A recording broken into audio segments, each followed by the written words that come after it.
तो इसी बीच एक बड़ी खबर आ गई है। ग्वालियर से कार्यक्रम स्थल पर प्रियंका गांधी पहुंच गई हैं। आपको बताने की बड़ी खबर है, बताने की पार्टी के शीर्ष नेताओं ने उनका स्वागत किया है। तो बड़ी खबर, कुछ ही देर में जनसभा को संबोधित करेंगी प्रियंका गांधी। तो बड़ी जानकारी देखिए, तस्वीरें आ गई हैं। कार्यक्रम स्थल पर प्रियंका गांधी पहुंच चुकी हैं।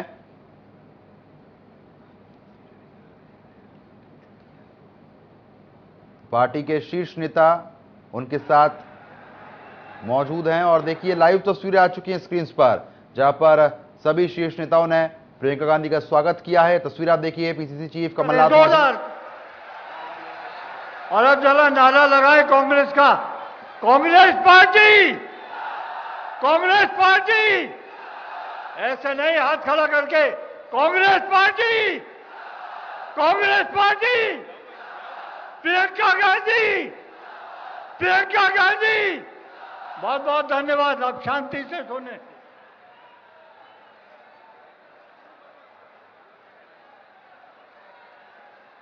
तो फिलहाल तस्वीरें आप देखिए, सभी कार्यकर्ता नेता प्रियंका गांधी का स्वागत कर रहे हैं। फूल देकर उनका स्वागत किया जा रहा है। मेला ग्राउंड से ये सीधी तस्वीर आपकी स्क्रीन पर है। ग्वालियर से अहम खबर है, मेला ग्राउंड पर पहुंच चुकी हैं प्रियंका गांधी। अब से कुछ ही देर बाद संबोधित करेंगी सभा को। बड़ी संख्या में लोग यहां पर पहुंचे हुए हैं अपनी नेता को सुनने के लिए। पार्टी के शीर्ष नेताओं ने स्वागत किया है। कमलनाथ, दिग्विजय सिंह, नकुलनाथ, सुरेश पचौरी उनके साथ मौजूद हैं। तस्वीरें आप देखिए, मेला ग्राउंड से प्रियंका गांधी की ये सीधी तस्वीरें आ रही हैं। अब महिलाएं पहुंच चुकी हैं प्रियंका गांधी का स्वागत करने के लिए। बड़ी संख्या में यहां पर हुजूम प्रियंका गांधी को सुनने के लिए पहुंचा हुआ है। तस्वीरें आप देखिए, तमाम महिलाएं हैं, कांग्रेस कार्यकर्ता, कांग्रेस नेता यहां पर पहुंचे हुए हैं अपनी नेता की एक झलक पाने के लिए। तो ग्वालियर से लाइव तस्वीरें हैं मेला ग्राउंड से।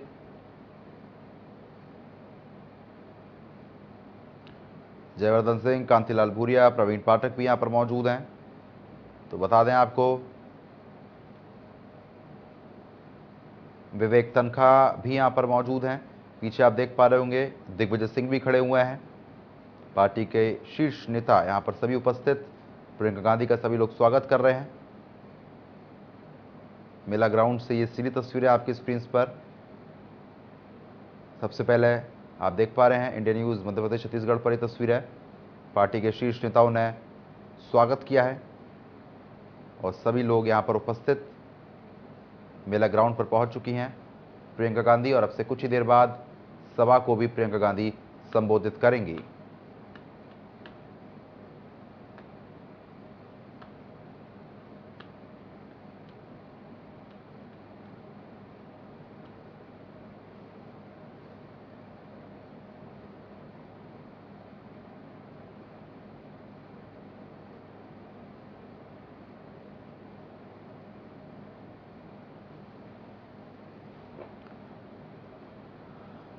गद्दारों को, तानाशाहों को हम ही बेईमान नजर आते हैं, हम ही बेईमान नजर आते हैं। आज ये देश की हालात किस तरह की बना दिया है कि आज इस देश के मेहनत करने वाले, चाहे वो किसान हो, चाहे इस देश को बनाने वाला इस देश का नौजवान हो, चाहे इस देश के प्रगति और विकास के नींव बन करके काम करने वाला हमारे इस देश का दलित हो, मजदूर हो, आदिवासी हो, वनवासी हो, आज सबका हक और अधिकार कुचला जा रहा है। आज उनका स्वाभिमान और सम्मान दबाया जा रहा है, उनका सम्मान दबाया जा रहा है। साथियों, जिन्होंने इस देश की आजादी की लड़ाई में कांग्रेस पार्टी के साथ सीना तान करके जिन्होंने कुर्बानी दिया, इस देश को आजाद कराया, आज इस देश के सबसे बड़ी धरोहर, सबसे बड़ी ताकत इस देश के गरीबों का विश्वास दबाया जा रहा है। अगर उनका विश्वास टूट जाएगा तो देश टूट जाएगा। इसलिए मैं कहना चाहता हूं कि भारतीय जनता पार्टी इस देश से संविधान को मिटाना चाहती है, बाबा साहब अम्बेडकर के संविधान को खत्म करना चाहती है, प्रजातांत्रिक मूल्यों को खत्म करना चाहती है और इस संविधान के स्थान पर अपना संविधान लागू करना चाहती है, जहां न कहीं चुनाव होगा, न जनतंत्र की कोई कीमत होगी। इसलिए प्रार्थना करना चाहते हैं कि ये लड़ाई जो है ये लड़ाई संविधान बचाने की है, ये लड़ाई हमारे शहीदों के इतिहास को बचाने की लड़ाई है, ये लड़ाई हमारे देश के गरीबों के हक और अधिकार की लड़ाई है, ये उनके स्वाभिमान और सम्मान को बचाने की लड़ाई है। आइए हम सब मिलकर के आज राहुल गांधी जो इस देश ने दुनिया की मानवता के हक और अधिकार की लड़ाई लड़ रहे हैं, आम गरीब का विश्वास बन करके रह गए हैं। आज प्रियंका जी हमारे बीच में आई हैं, उनसे बड़ी अपेक्षाएं हैं। जिस तरह वो शेरनी की तरह दहाड़ती हैं, गरीबों, पिछड़ों, दलितों की आवाज उठाती है, आज हमें फक्र है कि आज हमारे बीच में है, उनको सुनना चाहते हैं। इन्हीं शब्दों के साथ मैं आप सबको बहुत बहुत बधाई देना चाहता हूं और आदरणीय प्रियंका जी का तहे दिल से आप सबकी ओर से स्वागत करना चाहता हूं। धन्यवाद। जय हिंद। ग्वालियर जिले के अध्यक्ष देवेंद्र शर्मा जी से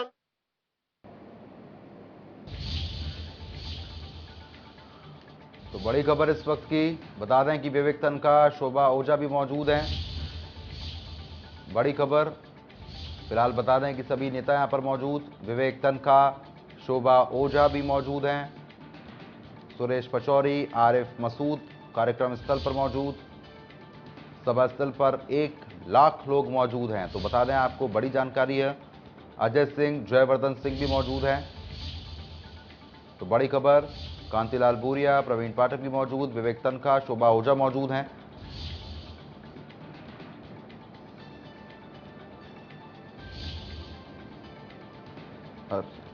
तो अब से कुछ ही देर बाद आपको बता दें कि प्रियंका गांधी सभा को संबोधित करेंगी। भारी संख्या में लोग प्रियंका गांधी को सुनने के लिए यहां पर पहुंचे हुए हैं।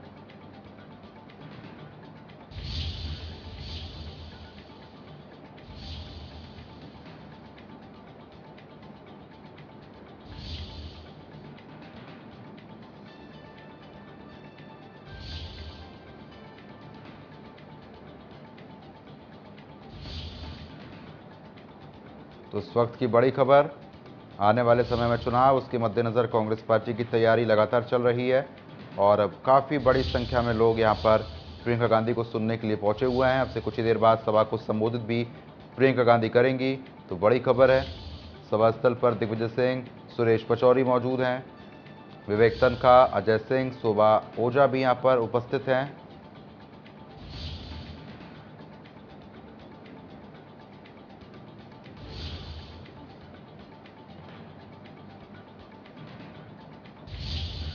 तो आपको बता दें कि मेला ग्राउंड पहुंच चुकी हैं प्रियंका गांधी। अब से कुछ ही देर बाद संबोधित करेंगी प्रियंका गांधी। तो मेला ग्राउंड में जन आक्रोश रैली को भी संबोधित किया जाएगा। बता दें कि सभा स्थल पर दिग्विजय सिंह, सुरेश पचौरी मौजूद हैं, पीसीसी चीफ कमलनाथ भी उपस्थित हैं,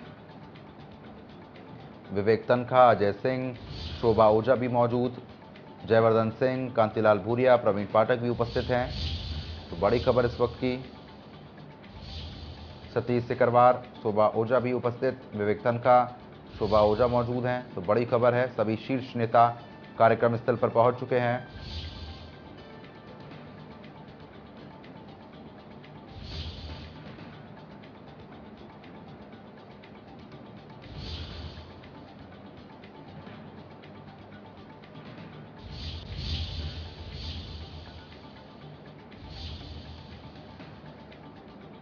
तो आपको बता दें कि अब से कुछ ही देर बाद प्रियंका गांधी सभा को संबोधित भी करेंगी। बड़ी खबर इस वक्त की, तमाम वरिष्ठ नेता कांग्रेस के सभा स्थल पर पहुंच गए हैं। प्रियंका गांधी का स्वागत भी किया था और अब कुछ ही देर बाद प्रियंका गांधी आम लोगों को संबोधित करती हुई नजर आएंगी।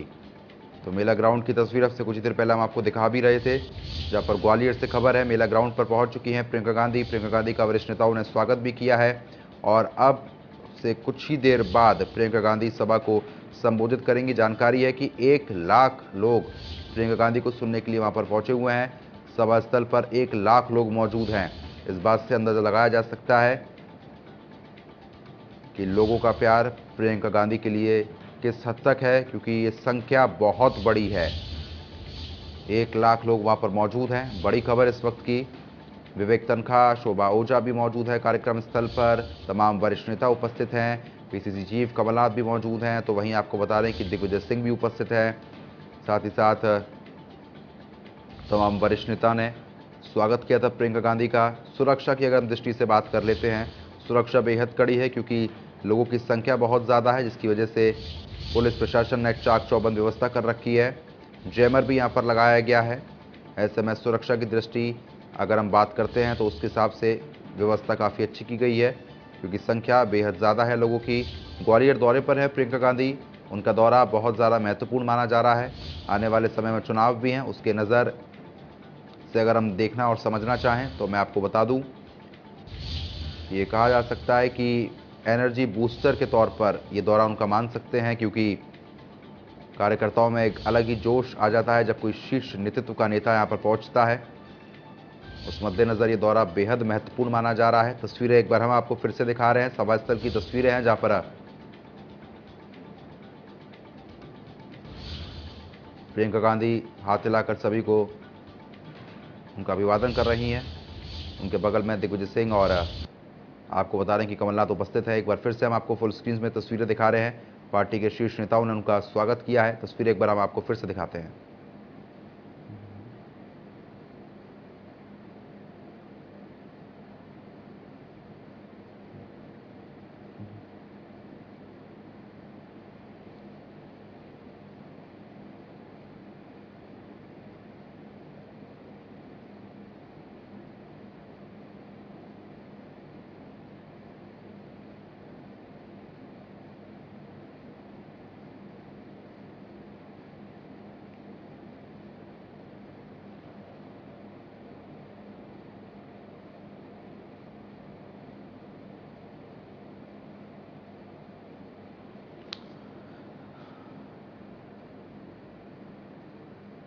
समाधि स्थल की तस्वीरें आप देखिए। अब से कुछ ही देर पहले समाधि स्थल पर भी प्रियंका गांधी पहुंची हुई थी।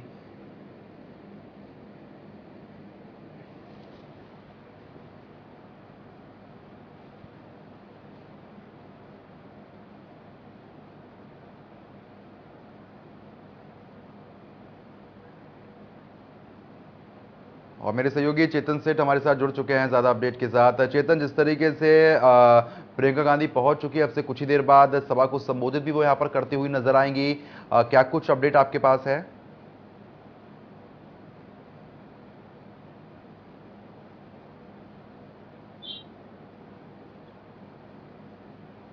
चेतन, मेरी आवाज पहुंच पा रही है? बिल्कुल, देखिए जिस तरह से प्रियंका गांधी का दौरा हुआ है, बहुत ही महत्वपूर्ण दौरा माना जा रहा है क्योंकि इंडिया जब से विपक्ष का एक गठबंधन बन गया है उसके बाद प्रियंका गांधी का ग्वालियर चंबल संभाग में पहला दौरा है। अब क्योंकि केंद्रीय कृषि मंत्री नरेंद्र सिंह तोमर को मध्य प्रदेश चुनाव की अब कमान केंद्रीय बीजेपी ने सौंप दी है और के लिहाज से अभी प्रियंका गांधी का दौरा बहुत ही महत्वपूर्ण माना जा रहा है क्योंकि हमने देखा कि जयभान सिंह पवैया जब सिंधिया कांग्रेस में थे और रानी लक्ष्मीबाई के नाम से लगातार सिंधिया परिवार पर निशाना साधते थे, तो जैसे ही प्रियंका गांधी ग्वालियर एयरपोर्ट पर पहुंची, सबसे पहले रानी लक्ष्मीबाई की समाधि पर पहुंची, वहां पर उन्होंने पुष्पांजलि माल्यार्पण अर्पण किया। उसके बाद सभा स्थल पर सीधे रवाना हो गई। वहां पर अब सभा स्थल पर प्रियंका गांधी मंच पर पहुंच गई हैं। मंच की तस्वीरें आप देख सकते हैं। तमाम जो कांग्रेस के बड़े लीडर हैं, कमलनाथ हैं, दिग्विजय सिंह, विवेक तनखा और भी तमाम जो मध्य प्रदेश कांतिलाल भूरिया सहित तमाम नेता अब ग्वालियर चंबल संभाग में पहुंच गए हैं क्योंकि 2018 के चुनाव में ग्वालियर चंबल संभाग से कांग्रेस को एक मजबूती मिली थी, लेकिन ज्योतिरादित्य सिंधिया जब बीजेपी में शामिल हो गए थे तो उनके जो विधायक साथ में आ गए थे तो वो बीजेपी में आ गए थे, तो कांग्रेस को उपचुनाव में हार का सामना करना पड़ा था। इसलिए अब कांग्रेस के ऐसे मेन फोकस है क्योंकि अब तक जितने भी सर्वे आ रहे हैं उनमें कांग्रेस मध्य प्रदेश में मजबूत दिख रही है, तो कांग्रेस किसी भी तरह से अब चूकना नहीं चाहती क्योंकि जिन इलाकों में कांग्रेस को हार का सामना विधान उपचुनाव में करना पड़ा था और जिन लंबे समय से कांग्रेस जिन विधानसभा सीटों पर हार रही है, अब उन पर दिग्विजय सिंह और कमलनाथ दोनों ही अपनी नजर बना के रखे हैं कि इन सीटों पर हमें कैसे जीतना है। पहली प्राथमिकता कांग्रेस की यही है और यही वजह है कि अब मध्य प्रदेश की कमान तीन नेताओं ने, मल्लिकार्जुन खड़गे और राहुल गांधी और प्रियंका गांधी,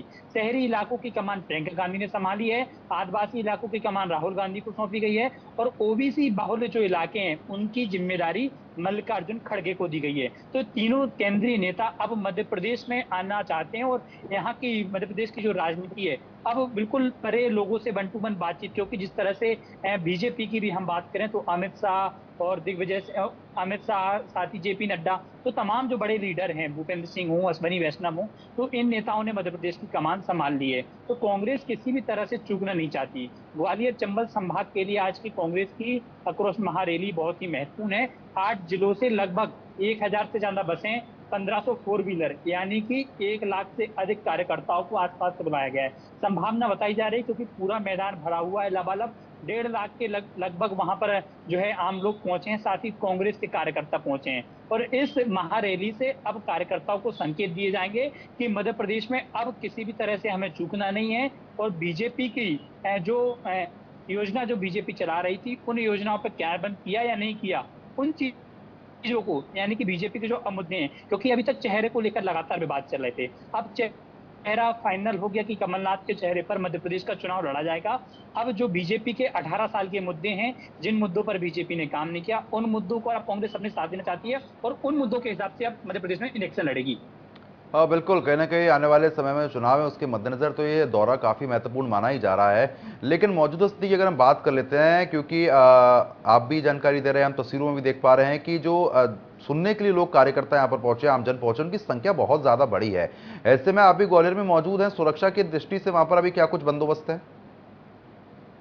बिल्कुल, देखिए, अगर सुरक्षा की बात करें, सुरक्षा की दृष्टि से तमाम यहाँ पर इंतजाम किए गए हैं और प्रशासन और पुलिस कल से ही पूरी तरह से अलर्ट हो गया था। जगह जगह ट्रैफिक को भी डाइवर्ट कर दिया गया है, क्योंकि प्रियंका गांधी की सभा में लाखों कार्यकर्ता आए हैं और ग्वालियर चंबल संभाग के सभी 8 जिलों से यहाँ पर कार्यकर्ता पहुंचे हैं। 8 जिलों के, यानी कि कांग्रेस के जितने भी विधायक रहे हैं, पूर्व नेता रहे हैं, दस्यु मलकान सिंह दद्दा भी इस कार्यक्रम में बुलाए गए हैं। यानी कि बीजेपी को जो नेता समर्थन करते थे, सपोर्ट करते थे, हालांकि वो किसी पार्टी से नहीं जुड़े, लेकिन ऐसे जो वरिष्ठ नेता हैं, वरिष्ठ सामाजिक कार्यकर्ता हैं, उन लोगों को भी न्योता दिया गया था, उन लोगों को भी बुलाया गया था।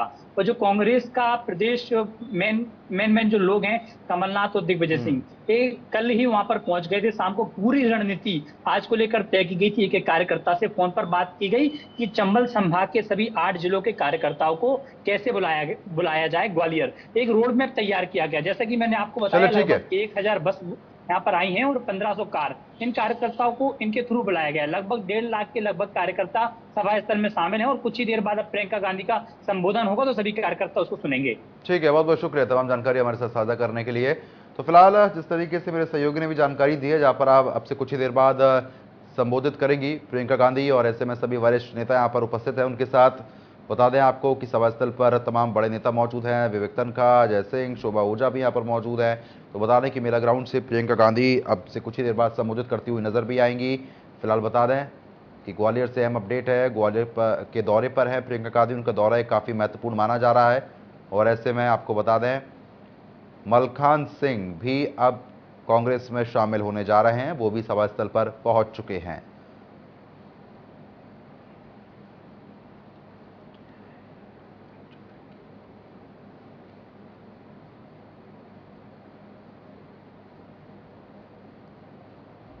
प्रियंका गांधी लेकर आई हैं, हमें संदेश देंगी। हम देखना चाहते हैं, वो बताएंगी कि कांग्रेस कैसा राज देती है। ये कांग्रेस है जिन्होंने किसानों के कर्जे माफ करे, ये कांग्रेस है और आपके पिताजी राजीव गांधी जिन्होंने नौजवान को कंप्यूटर दिया, आपके पिताजी जिन्होंने महिलाओं को राइट दिया, पंचायतों में और नगर निकाय में खड़े होने का राइट दिया।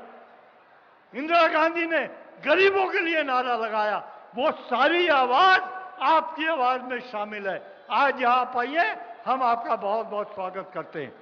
अब इससे पहले मैं कमलनाथ जी से दरखास्त करूंगा कि एक नारा दिया है, ये जो पिछली 18 साल की सरकार है कि झूठा शिवराज और चौपट राज, इसके बारे में कमलनाथ जी ने एक बुकलेट बनाई है और मैं आशा करता हूं कमलनाथ जी से, कमलनाथ जी उसका विमोचन करेंगे और उसके बाद वो अपना भाषण देंगे। बहुत बहुत धन्यवाद।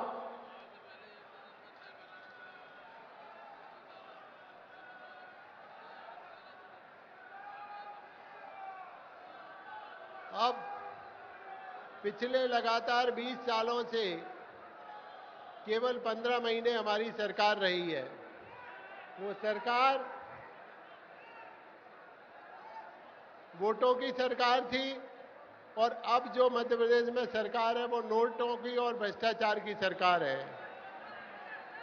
अब मैं आमंत्रित करता हूं मध्य प्रदेश के पूर्व मुख्यमंत्री और हम सबके नेता आदरणीय कमलनाथ जी को कि वो आके अपना संबोधन दें।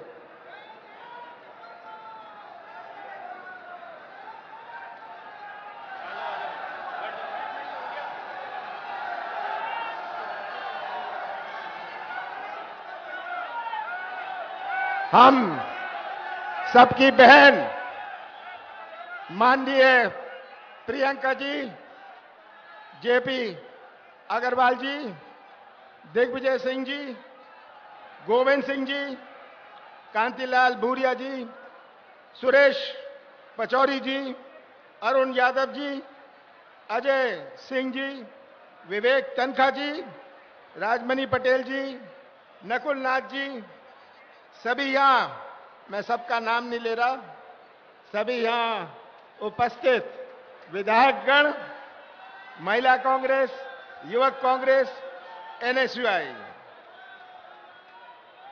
सभी यहाँ उपस्थित ग्वालियर चंबल क्षेत्र के प्यारे भाइयों बहनों और ये अति उत्साहित नौजवानों, ग्वालियर चंबल में आकर मैं आप सबको प्रणाम करता हूं। इतनी बड़ी तादाद में आके आपने कांग्रेस को बल और शक्ति दी, मुझे बल और शक्ति दी। आप सबका बहुत बहुत धन्यवाद। सबसे पहले मैं क्रांतिकारियों और देशभक्तों की पवित्र भूमि ग्वालियर चंबल को प्रणाम करता हूं। झांसी की रानी लक्ष्मीबाई का प्रणाम करता हूं। ग्वालियर चंबल अंचल के शाहिद सैनिकों का मैं प्रणाम करता हूं।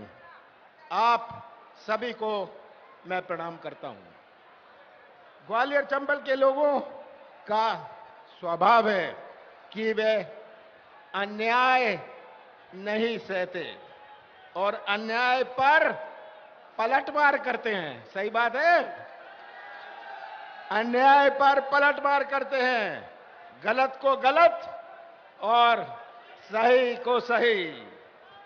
आज प्रदेश का हर वर्ग आक्रोशित है। मैं महाराजा नहीं हूं। क्या नहीं हूं? मैं महाराजा नहीं हूं। जो शिवराज सिंह जी कहते हैं कि मैं मामा हूं, मैं मामा नहीं हूं। शिवराज सिंह जी कहते हैं मैं किसान का बेटा हूं, मैं किसान का बेटा नहीं हूं। मैं एक साधारण व्यक्ति हूं, आप सबका भाई हूं।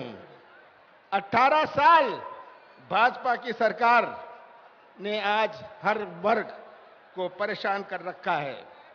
आज मध्य प्रदेश का हर आदमी छला हुआ महसूस कर रहा है। भाजपा की सरकार ने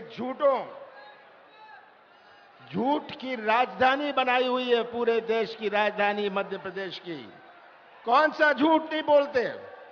हमारे किसानों को झूठ बोला, नौजवानों को झूठ बोला, माताओं और बहनों को झूठ बोला, मां नर्मदा को झूठ बोला, नौजवानों को झूठ बोला और आदिवासियों को झूठ बोला, हमारे पिछड़ा वर्ग को झूठ बोला।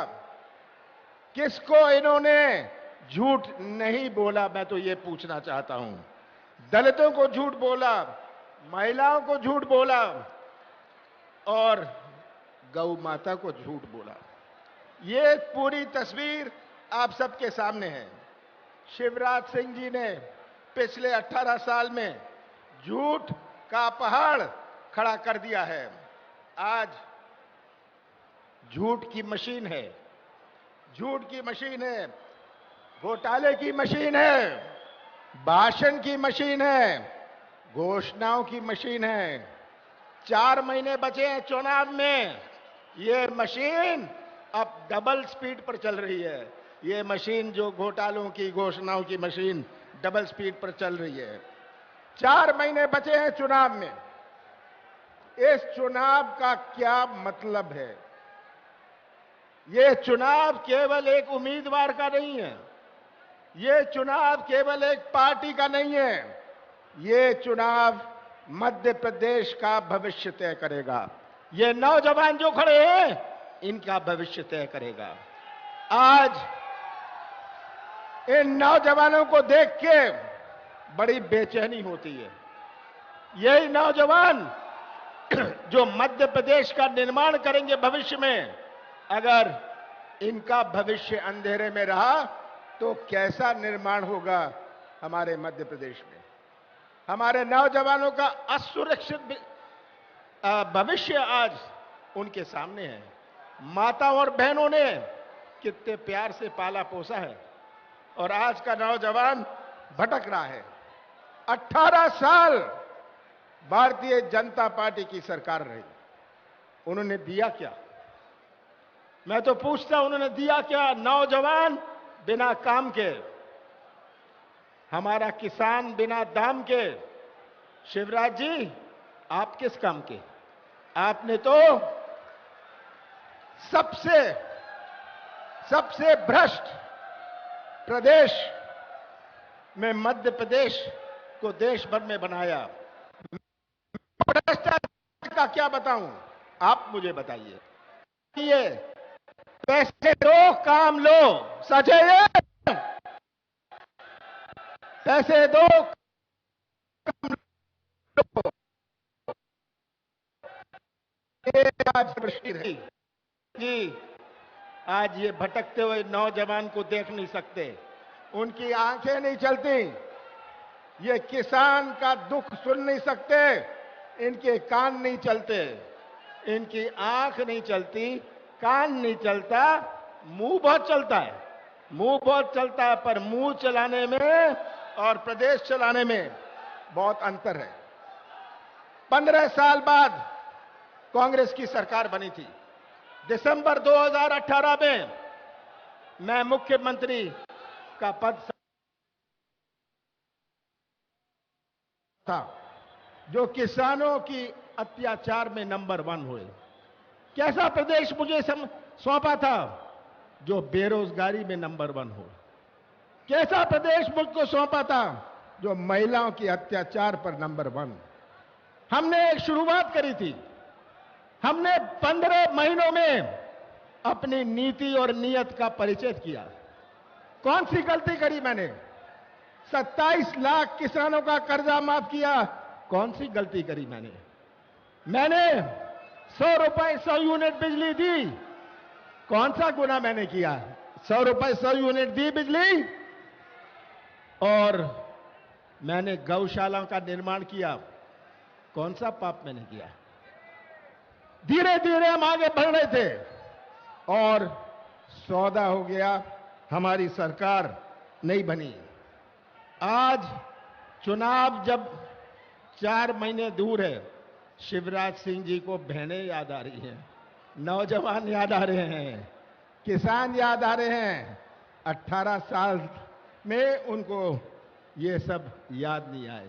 मैं तो पूछता हूं, शिवराज जी, आपने ये 18 साल में क्या दिया? महंगाई दी, बेरोजगारी दी, भ्रष्टाचार दिया, कोरोना की मौत दी, भर्ती घोटाले दिए।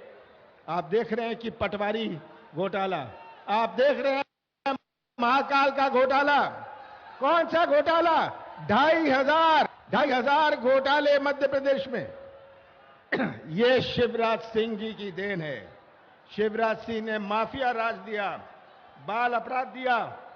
और एक और बात बताऊं, शिवराज सिंह ने घर घर में शराब भी दी। ये शिवराज जी की उपलब्धि है। तो मैं तो अंत में आपसे यही कहता हूं कि आज ये चुनौती जो आपके सामने है, मध्य प्रदेश की भविष्य की चुनौती है।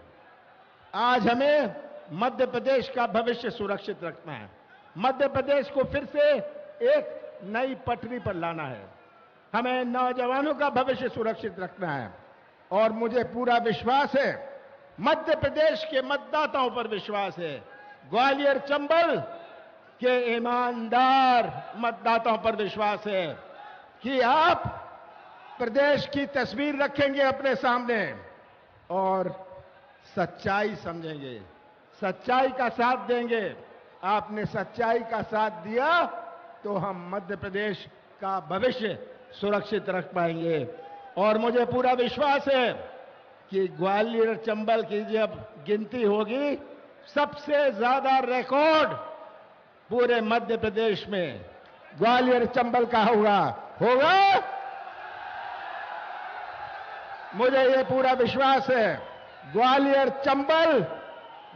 चंबल के खून पर विश्वास है, आपकी संस्कृति पर विश्वास है। आप सबका बहुत बहुत धन्यवाद।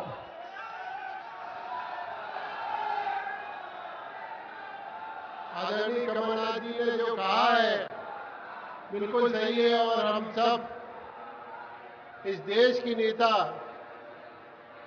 युवाओं की धड़कन आदरणीय श्रीमती प्रियंका गांधी जी को विश्वास दिलाते हैं कि ग्वालियर चंबल संभाग की धरती कभी भी ऐसे लोगों को बर्दाश्त नहीं करती है जो धोखा दे।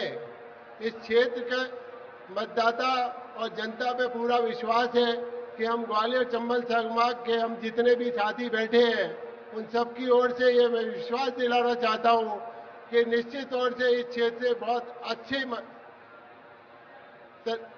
बहुत अच्छे मतों से कांग्रेस की जीत होगी, ऐसा मैं विश्वास दिलाना चाहता हूं। अब मैं अनुरोध करना चाहता हूं, देश की युवाओं की धड़कन हमारी नेता आदरणीय श्रीमती प्रियंका गांधी जी, महासचिव अखिल भारतीय कांग्रेस कमेटी को, कि आके अपना संबोधन दें।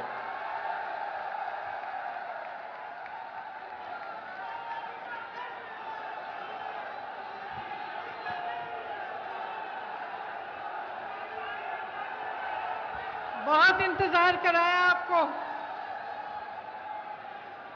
श्री जेपी अग्रवाल जी, श्री कमलनाथ जी, श्री दिग्विजय सिंह जी, श्री गोविंद सिंह जी, श्री कांतिलाल भूरिया जी, श्री सुरेश पचौरी जी, श्री अरुण यादव जी, श्री अजय सिंह जी, श्री विवेक तनखा जी, श्री राजमणि पटेल जी, श्री नकुल नाथ जी, श्री नीलांशु चतुर्वेदी जी, श्री सत्यनारायण पटेल जी, श्री जीतू पटवारी जी, श्री जयवर्धन सिंह जी, उपस्थित सभी विधायकगण, नेतागण, महिला कांग्रेस, यूथ कांग्रेस, एनएसयूआई और सेवा दल के मेरे सभी साथी, सभी कार्यकर्ता, सब भैया बहनन, आपको हमारी राम राम। मैं आज ग्वालियर चंबल में आई के बड़ी खुशी भई। मैं पहले भी पीताम्बरा मैया के दर्शन को आई हती। मोई दादी इंदिरा जी आपके क्षेत्र में आई हती। उनने मोई रानी लक्ष्मीबाई की कहानी खूब सुनाई हती। मैं बचपन में तुम्हारे क्षेत्र की वीरता और साहस की कहानियां पतो है। इतने दूर दूर से आई मेरी बहनन और भैया, आप सब लोगों का धन्यवाद। देखिए, मैं यहाँ ग्वालियर आ रही थी तो मेरे कई साथियों ने मुझे मुद्दे भेजे कि कौन कौन से मुद्दे हैं जो ग्वालियर में, मध्य प्रदेश में महत्वपूर्ण है और मुझे भाषण में क्या क्या कहना चाहिए। जब मैं उन मुद्दों को पढ़ रही थी, उन सुझावों को पढ़ रही थी, तो मुझे लगा कि ज्यादातर नकारात्मक बातें थी और मेरे मन में ये बात आई कि क्या हमारी राजनीति आज सिर्फ आरोप और प्रत्यारोप में फंस गई है? क्या इससे आगे भी कोई राजनीति हो सकती है? इससे बढ़कर भी हम कुछ ऐसी बातें कर सकते हैं जो जनता की मतलब की बातें हों। देखिए, भारतीय राजनीति की नींव स्वतंत्रता के आंदोलन से में ढली थी। स्वतंत्रता का जो हमारा आंदोलन था उसे सत्याग्रह का नाम दिया गया था। तो सत्य की लड़ाई थी। तो हमारी पूरी राजनीति की जो नींव है वो उसी लड़ाई में है, तभी ढली। तो हमारी एक परंपरा रही है हमारे देश की कि हम नेताओं में सभ्यता, सरलता, सादगी और सच्चाई ढूंढते हैं। हम चाहते हैं कि ऐसे नेता हो जिनमें ये स्वभाव हो और किसी के आधार पर दशकों के लिए हमारी राजनीति चली। लेकिन आज परिस्थितियां बदल गई हैं। आरोप प्रत्यारोप, एक दूसरे की बुराई, हम मंच पे आते हैं, आपको गिनवा देते हैं कि इनके क्या गुण हैं और अवगुण हैं, वो हमारे गिनवा देते हैं। और मुझे अक्सर लगता है कि इस बीच जो जनता के असली मुद्दे हैं वो डूब जाते हैं। आजकल शोहरत, बड़े बड़े बिजनेस वालों को देश की संपत्ति सौंपने की राजनीति, अहंकार की राजनीति चलती है। मैं भी जब यूपी गई तो मेरे साथियों ने बोला, दीदी बड़ी गाड़ी में बैठो। मैंने कहा क्यों? कहते भोकाल होना चाहिए। तो आजकल भोकाल की राजनीति है, शान शोहरत की राजनीति है, और कहीं पे बीच में जो जनता की समस्याएं हैं, जो सत्य है इस देश का, वो डूब रहा है।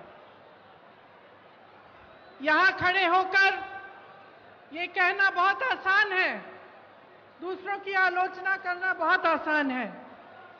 आखिर राजनीतिक सभ्यता को कायम रखने की सबसे बड़ी जिम्मेदारी किसकी होती है? प्रधानमंत्री की ही होती है।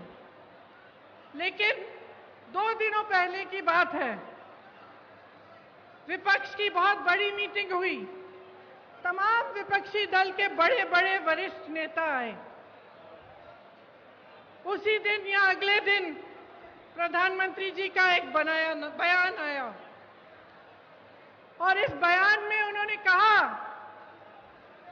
कि जितनी भी विपक्ष के नेता हैं, जितने भी विपक्ष की पार्टियां हैं, एक झटके में प्रधानमंत्री जी ने जैसे सब धान 22 पसेरी सबको चोर बोल डाला। इतने वरिष्ठ नेता, अपने अपने प्रदेशों के प्रतिनिधि, बड़ी बड़ी पार्टियों के नेता, जिन्होंने आजीवन देश के लिए संघर्ष किया, जिनका देश प्रदेश में आदर है, जो जनता के मुद्दे उठा कर आगे बढ़े राजनीति में, उनका इस तरह का अपमान प्रधानमंत्री जी ने खुद कर दिया। और दूसरी तरफ देखिए, मणिपुर में 2 महीनों से पूरा प्रदेश जल रहा है, घरों में आग लगाई जा रही है, मार काट हो रही है आपस में, महिलाओं के साथ भयावह अत्याचार हो रहा है, बच्चों के सर पर छत नहीं रहे, और हमारे प्रधानमंत्री जी ने 77 दिन के लिए कोई बयान ही नहीं दिया इस पे। वहां पे एक्शन लेना छोड़िए, एक लफ्ज नहीं कहा। कल मजबूरी में, क्योंकि एक इतना भयावह वीडियो वायरल हुआ कि वो फिर चुप नहीं रह पाए, तो मजबूरी में कल एक बयान दिया उन्होंने, एक वाक्य बोला, और उस वाक्य में भी राजनीति घोल दी। उस वाक्य में भी उन्होंने उन प्रदेशों का नाम ले लिया जिसमें विपक्ष की सरकार है। तो मैं आपसे पूछना चाहती हूं कि ये जन आक्रोश लिखा है, ये जन आक्रोश किस बात का? ये जन आक्रोश आपके ही मुद्दों पर है कि नहीं है? और यहां खड़े होकर मैं भी इस 30 मिनट के भाषण में 10 मिनट प्रधानमंत्री जी की आलोचना कर सकती हूं। 10 मिनट के लिए मैं ये कह सकती हूं कि कितनी घोषणाएं, नकली घोषणाएं की, कितने घोटाले किए, कितने नाटक करते हैं शिवराज जी। और मैं 10 मिनट के लिए सिंधिया जी के बारे में भी बोल सकती हूं कि किस तरह से अचानक उनकी विचारधारा ही पलट गई। लेकिन आज मैं यहां आपका ध्यान भटकाने के लिए नहीं आई हूं, मैं आपके मुद्दों पर बात करने आई हूं। और आज जो सबसे बड़ा मुद्दा है आपका, मैं जानती हूं क्या है। महंगाई का मुद्दा है। सबसे बड़ा मुद्दा आज महंगाई है। और मैं सिर्फ सब्जी, फल, आटा, गेहूं, इस सब की मैं महंगाई नहीं कह रही हूं। ये तो है ही, जब टमाटर 150 रुपए में आप खरीद नहीं सकते तो ये तो है ही। लेकिन इस महंगाई से किस तरह आपकी कमर तोड़ी जा रही है, उसकी बात कर रही हूं। मैं वो बात कर रही हूं कि जब घर में इतनी बारिश हो रही है, आजकल छत से कुछ पानी गिर रहा है, आपको मरम्मत करवानी है, वो मरम्मत महंगी हो गई है। आपको किसी के घर जाना है, कुछ ले जाना है उनके लिए, वो खरीदना मुश्किल हो गया है। आपके बच्चों की फीस भरना मुश्किल हो गया है। इतनी बारिश में जो बच्चे स्कूल पाठशाला तक जा रहे हैं, उनके लिए छाता खरीदना मुश्किल हो गया है। आपके पूरे जीवन पर एक बहुत बड़ा बोझ बन गई है ये महंगाई। तो ये सिर्फ टमाटर के भाव की बात नहीं है, ये बात आपके जीवन की है कि किस तरह आप गुजारा कर पा रहे हैं, मैं समझ नहीं पा रही हूं। मेरी बहनें यहां बैठी हैं, सबसे बड़ा बोझ इन पर है। समाज का बोझ, महंगाई का बोझ मेरी बहनें उठाती हैं सबसे ज्यादा। आज रसोई के लिए सामान खरीदना है, तेल खरीदनी है, वो भी नहीं मिलती। गैस का सिलेंडर मिलता तो था, उसमें गैस भरना ही मुश्किल हो गया है। आज आपको खरीदने जाना है तो 1000 रुपए से कम नहीं मिल रहा। बच्चों की परवरिश कैसे होगी? सुबह उठ के आप अगले दिन का सामना कैसे करते हैं? कोई बीमार पड़ जाता है तो घबराहट उनकी भी होती है और इस बात की भी होती है कि मैं दवाई कहां से खरीद के लाऊं। घर पे बीमार पड़ा है, लेकिन दुकान जाकर इतनी महंगाई है कि दवाई ही नहीं मिलेगी, मैं क्या करूं? आज ये है आपकी परिस्थितियां। तो इस बीच मुझे उचित नहीं लगता कि यहां आकर मैं फिजूल की बातें करूं, मैं दूसरों की बार बार आलोचना करती रहूं। मुझे ये उचित लगता है कि हर चुनाव में, हर प्रदेश में, हर गांव में, हर मोहल्ले में जब कोई नेता जाता है तो उसे जनता के मुद्दों पर बात करना पड़ेगा। उसको बताना पड़ेगा कि ये महंगाई क्यों है,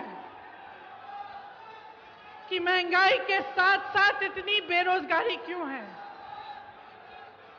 कि एक ऐसी सरकार क्यों है आज हमारे देश में जिसने पूरी की पूरी देश की संपत्ति 1 या 2 बड़े बड़े बिजनेस वालों को बेच दी। जहां से आपको रोजगार मिलता था,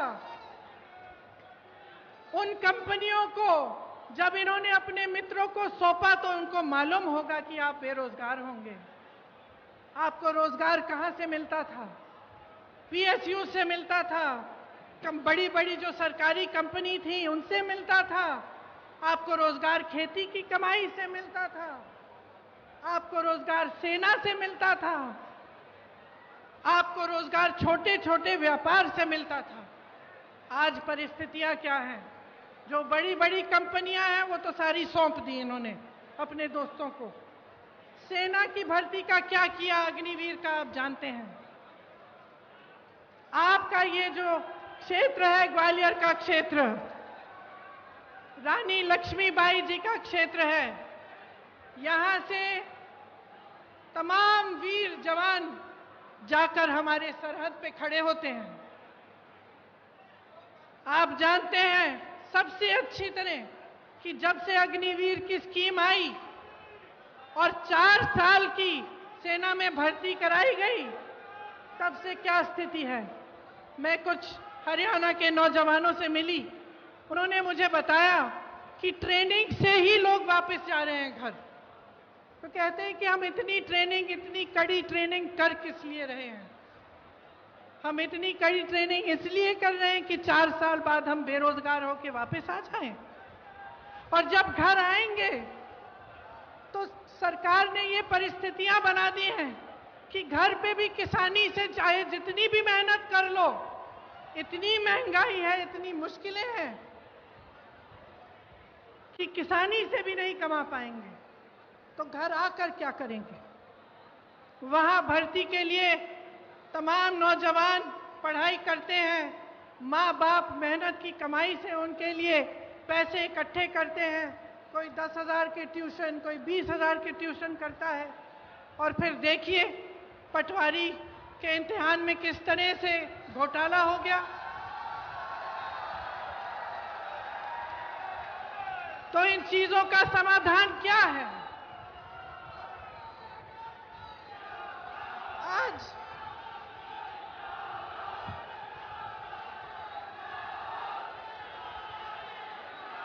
शर्म की बात है, शर्म की बात है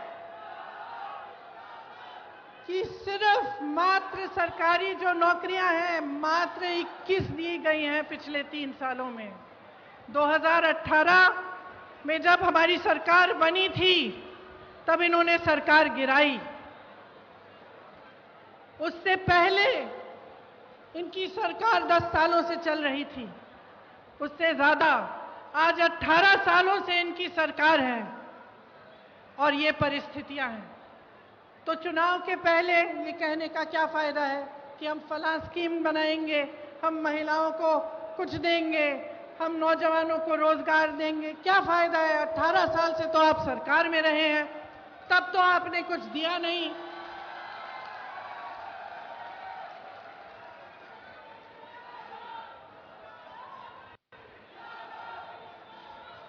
तो ये परिस्थितियां हैं, ये सच्चाई है। आपके मुद्दे क्या हैं। महंगाई है, बेरोजगारी है। जिस तरह से ये घोटाले पे घोटाला होता जा रहा है, जिसकी बड़ी लंबी लिस्ट है यहाँ मेरे पास, निकालती हूँ क्योंकि इतनी लंबी है कि इतने सारे याद भी नहीं रह पाते। खैर निकाल के बाद मैं बताऊंगी, दिख नहीं रही। तो इन्होंने इतने सारे घोटाले किए, कुछ नहीं छोड़ा। सड़कें नहीं छोड़ी, कुछ नहीं छोड़ा, भगवान की मूर्तियां नहीं छोड़ी महाकाल में।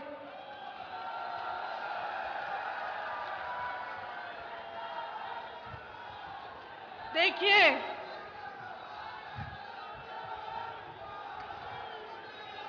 एक बात है, देखिए 2 बातें।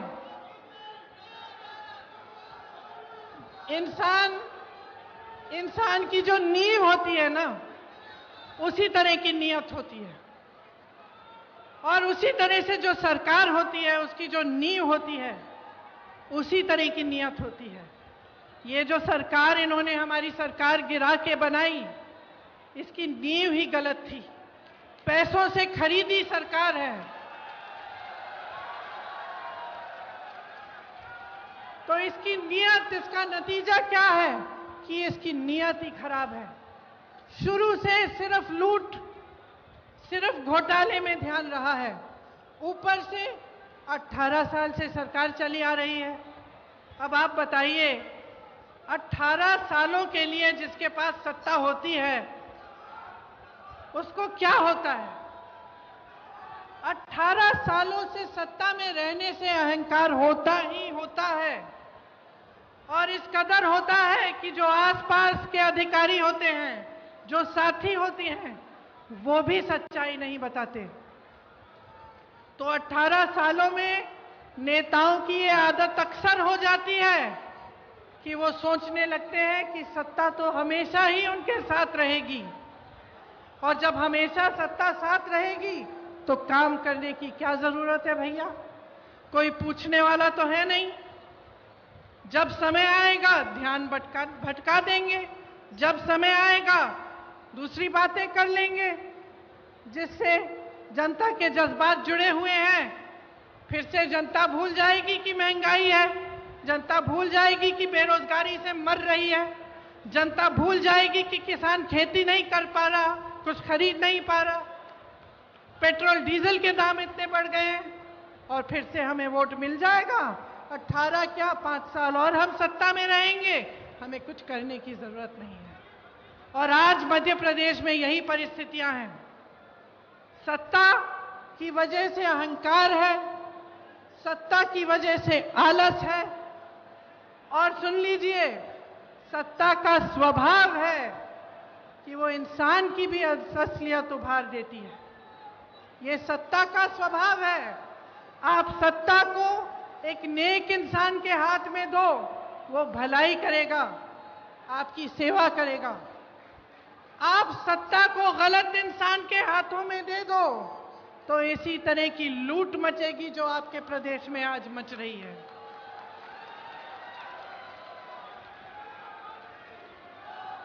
महंगाई, बेरोजगारी से समाज में तनाव बढ़ता है।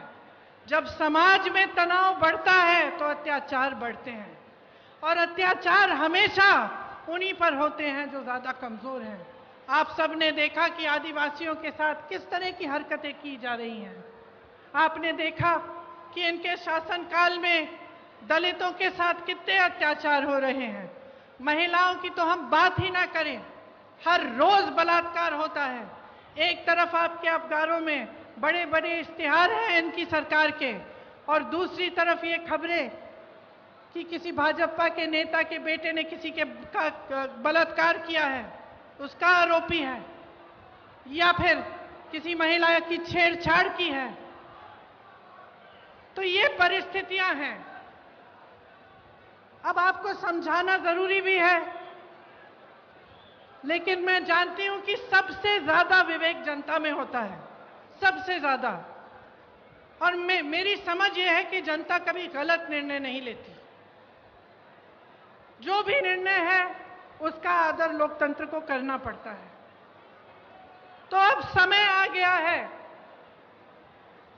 कि आप अपने लिए, अपने भविष्य के लिए एक बहुत बड़ा निर्णय करने वाले हैं।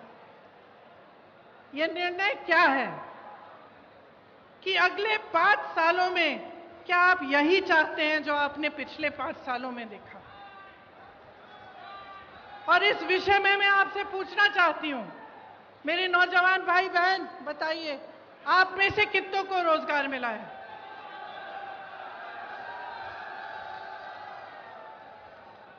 मेरे किसान भाई बहन यहां हैं, आपकी जिंदगी बेहतर हुई है कि नहीं?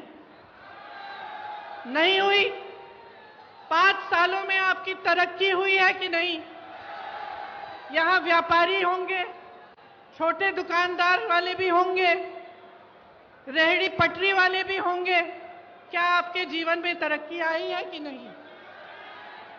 आप कितनी मेहनत से कमाते हैं, कुछ नहीं बचता आपके पास। और जो आप पर सत्ता है, जो जिनके पास सत्ता है, जो आप पर राज कर रहे हैं, आलस के बावजूद घोटाले पे घोटाले कर करके कमा रहे हैं। बड़े बड़े आलीशान महल हैं उनके, बड़े बड़े बिजनेस वालों के साथ घूमते फिरते हैं, लेकिन आपके पॉकेट में, आपके जेब में एक पाई नहीं बचती। आज ये अभाव है तो इसलिए है क्योंकि आप जागरूक नहीं बने हैं। मैं आप ही को दोषी ठहराऊंगी कि आपकी जागरूकता में कमी है। आप नेताओं से सही सवाल कर नहीं रहे हैं। आप नेताओं से पूछिए कि इतने घोटाले क्यों हो रहे हैं, कि आपने 22,000 घोषणाएं, बेरोजगार हैं प्रदेश में, 1600 युवा आत्महत्या कर रहे हैं बेरोजगारी की वजह से। युवा जो होता है वो आशा रखता है, महत्वाकांक्षाएं होती हैं उसकी माँ बाप के लिए कुछ करेगा, कमाएगा, घर में जो बच्चे हैं उसकी परवरिश करेगा। आज वो सारे सपने तोड़ दिए हैं। क्या आप ऐसी सरकार चाहते हैं जो रोजगार दिलवाए, जो आपको मजबूत बनाए, जो मध्य प्रदेश के नौजवानों को अपने पैरों पे खड़ा करे कि नहीं? मैंने उत्तर प्रदेश में एक नौजवान से पूछा कि बेटा, ये जो राशन की बोरी तुम्हें दी जाती है, तुम्हें ये चाहिए कि तुम्हें नौकरी चाहिए? मैं सबसे पूछती थी, एक ऐसा नौजवान नहीं था जिसने कहा मुझे राशन की बोरी दो। एक नहीं था। जितने भी नौजवान थे, चाहे जितने गरीब हों, चाहे छोटे छोटे से घर में रहते हों, वो सब कहते थे हमें रोजगार चाहिए, हमें नौकरी चाहिए, हम अपने पैरों पे खड़े होकर अपने परिवार के लिए खुद कमाना चाहते हैं। और इस सरकार ने आपको निर्भर बनाने का काम किया है। आपको राशन पर निर्भर करेंगे या आपको अपनी फालतू की स्कीमों पर निर्भर करेंगे जिसमें आपको कुछ मिलता भी नहीं है, लेकिन आपको रोजगार नहीं दिलवाएंगे, आपको अपने पैरों पर खड़े होने का काम नहीं करने देंगे। इसीलिए कांग्रेस जो है वो आपके लिए कुछ वादे, कुछ गारंटी लाई है। जब मैं कहती हूं कि कांग्रेस गारंटी देगी, तो मैं इस आधार पर कहती हूं कि हमारी जहां जहां सरकारें हैं, वहां वहां हमने जो गारंटी दी वो निभाई जा रही हैं। चाहे आप मध्य प्रदेश में चाहे आप कर्नाटका में, चाहे आप हिमाचल प्रदेश में, चाहे आप राजस्थान में देखें, तो जो वादे किए थे वो निभाए जा रहे हैं।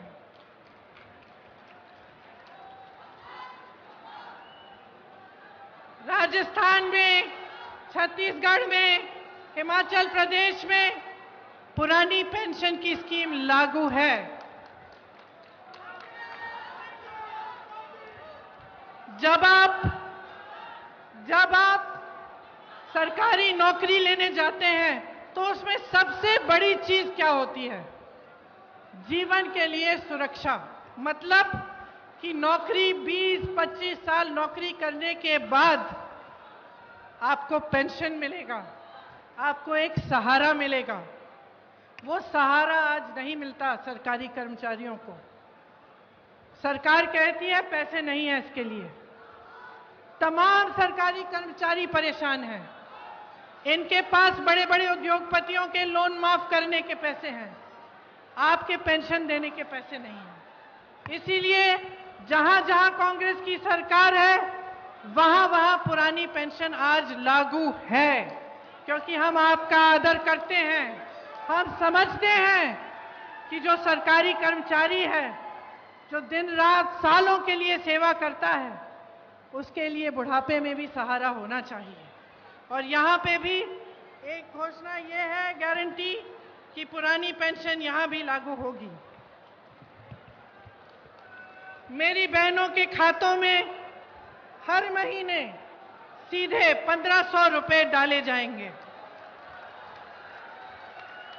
जो गैस का सिलेंडर आज आपको 1000 रुपए से कम में नहीं मिल रहा है, आपको 500 रुपए में दिलवाया जाएगा। 100 यूनिट बिजली आपको माफ होगी, मुफ्त में मिलेगी। और 200 यूनिट पर बिजली बिल आधी की जाएगी। जो किसानों के कर्ज माफ करने का काम हमने 2018 में शुरू किया था, वो नई सरकार अगर कांग्रेस की बनेगी तो उसे पूरा करेगी।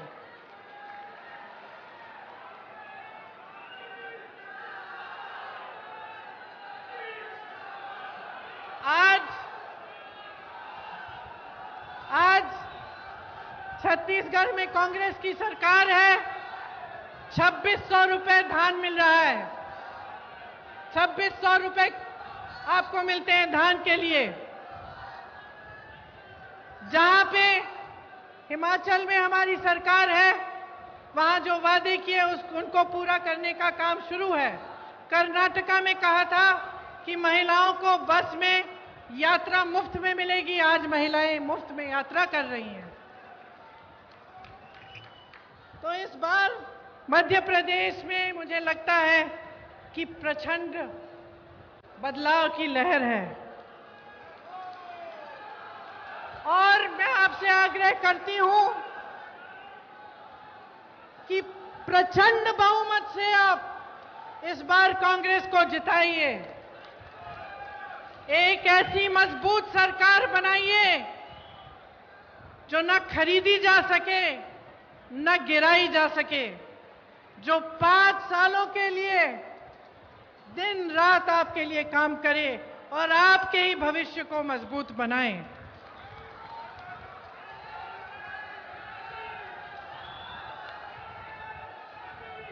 एक ऐसी राजनीति लाइए अपने प्रदेश में जो आपके भविष्य को मजबूत बनाने के लिए आपकी समस्याओं को सुलझाने का काम करे।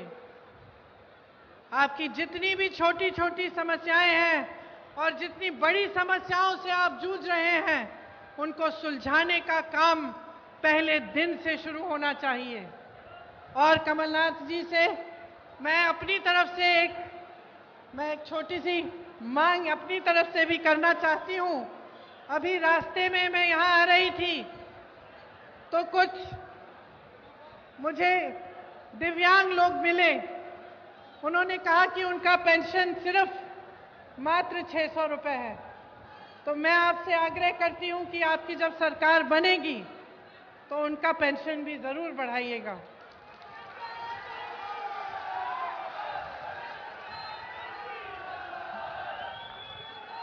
देखिए, ये ग्वालियर चंबल की धरती है। जैसे मैंने कहा, झांसी की रानी की धरती है। बड़े बड़े यहां से महापुरुष हुए, अपने क्षेत्र के लिए, अपने देश के लिए, अपनी जनता के लिए जी जान एक की। ग्वालियर चंबल बारे अब की जी मामा जी की भ्रष्ट सरकार बदलबे बारे है। बोलो, बदलबे बारे है ना? ठीक बोल रही हूं? और बोलूं आपकी भाषा में? एक बार हमारे संगे जोर से बोलो, भाजपा जाए बेबारी है, कांग्रेस आए बेबारी है। भाजपा जाए बेभारी है, कांग्रेस आए बेभारी है। और आप सबको धन्यवाद देना चाहती हूं कि इतने समय से आपने मेरा इंतजार किया, मेरी बातों को आपने ध्यान से सुना। मैं आशा रखती हूं कि आप इन बातों को भूलेंगे नहीं और चाहे जिस भी पार्टी का नेता आपके सामने आए, मंच पे खड़ा हो, आप उससे ये जरूर पूछिए कि आपके मुद्दों पे बात करें और आपके लिए वो क्या करेंगे। तो आप सबको बहुत बहुत धन्यवाद।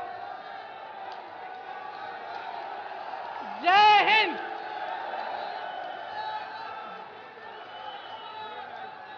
मैं आभार के लिए ग्वालियर ग्रामीण के जिलाध्यक्ष प्रभुदयाल जौहरे से अनुरोध करूंगा कि आभार प्रकट।